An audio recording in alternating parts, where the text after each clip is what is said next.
U.S. Admiral thinks China will invade Taiwan this year. China delays release of key economic data. North Korea fires artillery shells near South Korean border. Finland set to build a fence bordering Russia. Iranian climber competes without hijab. BBC marks 100 years of broadcasting history. Sri Lankan novelist wins Booker Prize. Walmart launches creator platform for influencers.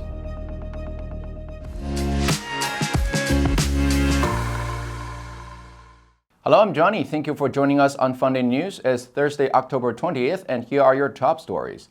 The media reported that when asked how the U.S. Navy should respond to a warning issued by Chinese President Xi Jinping at the 20th Party Congress about Taiwan, U.S. Admiral Michael Gilday, chief of U.S. Naval Operations, said, "It's not just what President Xi Jinping says, but it's how the Chinese behave and what they do."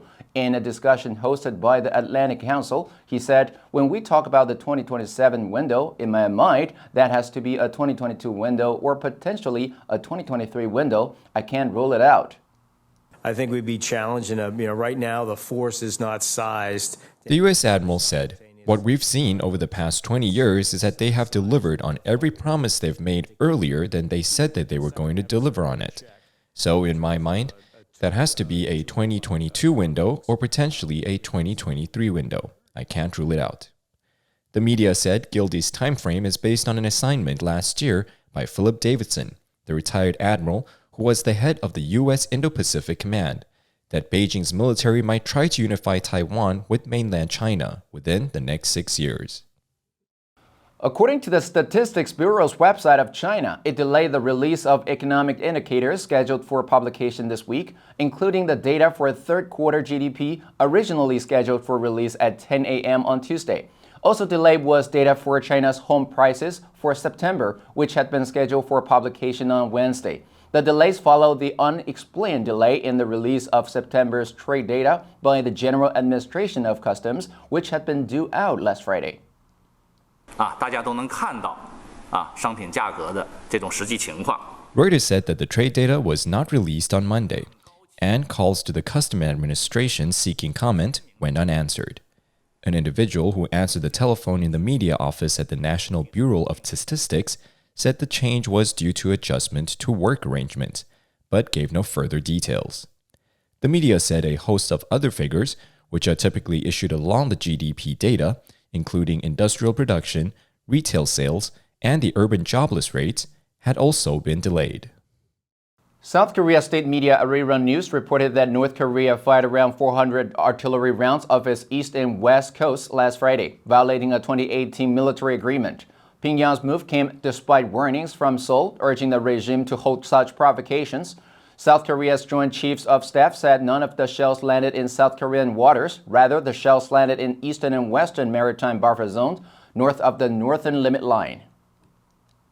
The media reported that at about 5 p.m. last Friday, North Korea fired approximately 90 artillery rounds towards waters of its east coast. About 20 minutes later, it fired about 300 artillery rounds towards the West Sea. The media said North Korea fired a total of about 170 artillery rounds in the early hours of last Friday morning, which landed in maritime buffer zones. At about 2 a.m. last Friday, the regime also fired a short-range ballistic missile towards waters of its east coast.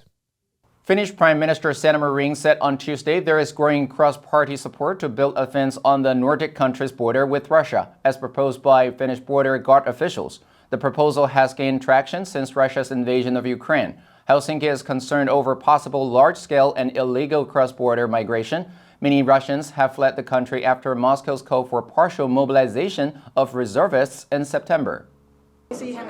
We want to ensure that we have sufficient support for our border guard. Marin said, "We want to ensure that we have sufficient support for our border guard force to carry out effective and appropriate border control." The Finnish border guards had earlier suggested covering parts of the 1,340-kilometer border Finnish shares with Russia, the longest of any European Union member, to help in preventing possible large-scale and illegal immigration. In July, the Finnish parliament amended laws to strengthen the fence along the country's border with Russia.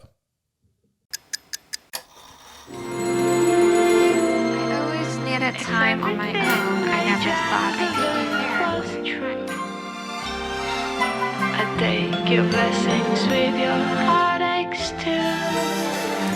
It's so easy and so wonderful to know it's you. 学习，一切从今天开始。FUNDAY 英语。33-year-old competitive climber Elnaz Rekabi of Iran received a hero's welcome on her return to Tehran early Wednesday after competing in South Korea without wearing a mandatory headscarf required of female athletes from the Islamic Republic. Rekabi's decision not to wear a hijab while competing last Sunday comes as protests sparked by the September 16th death of a 22-year-old woman in custody entered their fifth week. Supporters outside of Iran have worried about Rekabi's safety after she chose to compete without a hijab. Video showed crowds gathered at Imam Khomeini International Airport outside of Tehran early on Wednesday, chanting Rekabi's name and calling her a hero. Outside of the airport's terminal, Rekabi said, "Because I was busy putting on my shoes and gear, it caused me to forget to put on my hijab, and then I went to compete." Outside, she apparently entered a van and slowly was driven through the gathered crowds, who cheered her. It wasn't clear where she went after that. The BBC turns 100 years old today. Ever since first taking to the airwaves in 1922, the British Broadcasting Company, now corporation, went on to establish itself as one of the most influential and dominant forces in radio and television. From the inauguration of the BBC television service in 1936, all the way up until its current attempts to survive in the digital age, the BBC has consistently evolved, entertained, and served as a key bastion of continuity over the last 100 years. The BBC was founded on October 18, 1922, in London, and daily broadcasting began a month later. The BBC has had many milestones in its history. In 1932, King George V was the first British monarch to broadcast on radio, and his voice was heard for the first time by millions simultaneously. The broadcaster launched the world's first regular scheduled TV service in 1936. In 1953, the BBC's coverage of Queen Elizabeth II's coronation was the first time that most people at the time had watched an event on TV. Writer Shehan Karannatilaka won the prestigious Booker Prize on Monday for The Seven Moons of Molly Almeida, a satirical afterlife noir set during Sri Lanka's brutal civil war. Former British Museum director Neil McGregor, who chaired the judging panel, said judges chose the book for the ambition, the scope, and the skill, the daring, the audacity, and the hilarity of the execution.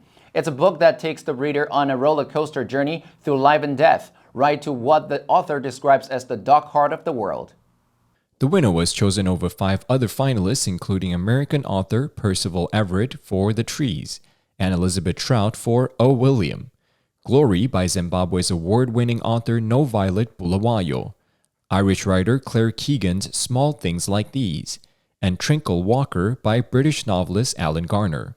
The 5-member jury read 170 novels before choosing a winner.